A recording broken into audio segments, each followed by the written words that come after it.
magacaygu waxaa la raacayaan shirada Ramadan waxaana ka imid deegaanka Qurceel gobolkaas baan u dhashay gobolkaas baadiyihiisaan ku koray aan ku barbaaray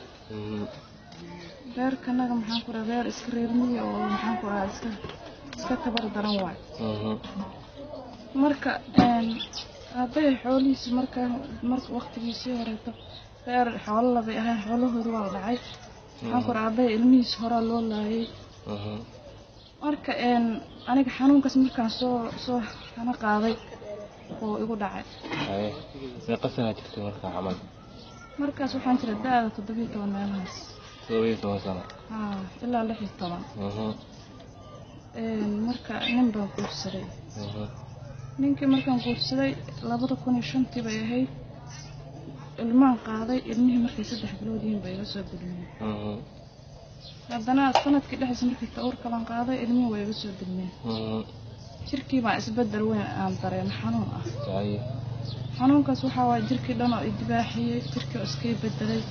culays fara badan xanuun fara badan ilaa ciribta ilaa madaxa oo jirkii macnaa dibaax baan ka dareemayaa dhiig caadada oo dumarka ku dhacay iska bedelay meeshii aan dhiig arki jiray waxaan ka arkay biyo iyo wax oo maan dhiig sax aan ahayn kadib haddana waxa iga soo baxay gar 2006 ilaa muddadaas xanuunkaas muddo dheer buu iska watay ay 3 sano markuu ninkii qabo xooray waa isbedeshay naag baa nin baa noqotay marka aniga qof dumar ah u baahan oo ilmo iyo taran aan ka helo saas daraadeed aniga qof qabo karta maahi nin baa noqotay waa isbedeshay mana isxamil karna waa iska ka furaya diyaar baan ilaahay ba qadartan ay keenay ma hadda iska firta wax dhib ma lahan baa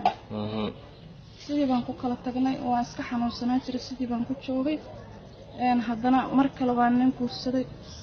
aniga si u xanuunsan ninkii haddana isla markiiba waa iga cararo wuxuu yiri nin naagna baa tahay aniga naag baan wado waan ku qaldamay waa midabta kooray xanuun dhagax tuur iyo wax maxaan ku raadayay aniga markaas aan ku qanacsanayn ma bulshada dhexdeeda kala kulmay nin islaan dhakhtarada baan la kulmay waxaan xanuunkan baan isku arkay waxaana maxay tahay adaa dhakhtarada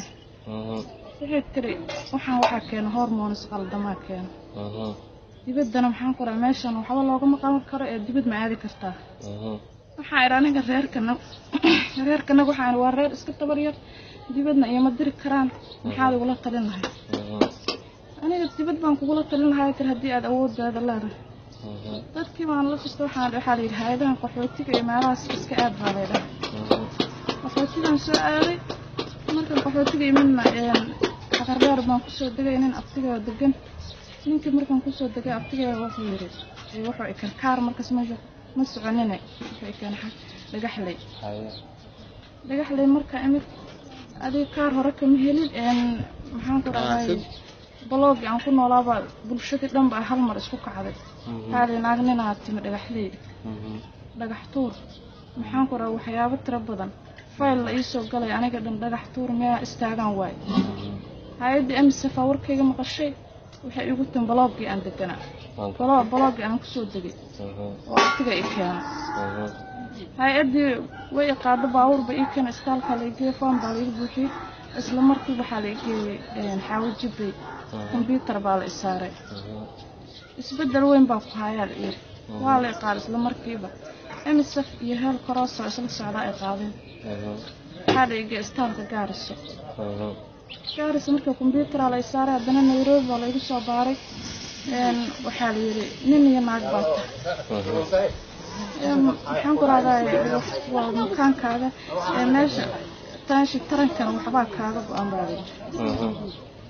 marka saas daraadeed way soo celisay hay'adda MSF iyo waa la keenay MSF baa la keenay MSF way soo celisay marka ay soo celisayna waxa la dhahay waxba lagama qaban karo wadankan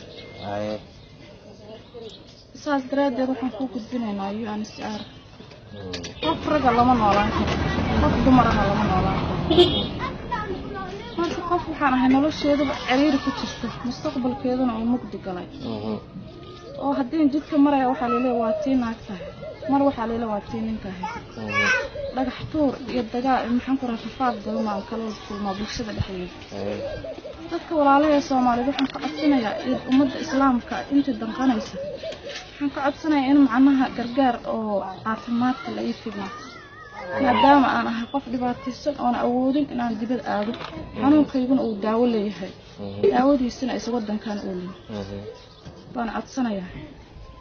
marka waxaan codsanayaa walaalaha mar koowaad iyo mar labaad iyo mar saddexaad aan ku celinayaa mustaqbalkaygan mugdiga galay in mugdiga laga saaro oo maxaan ku dhahay noloshayda ciriiriga in ciriiriga laga saaro ilaahay baa ciriiriga iga saari kara waxaan codsanayaa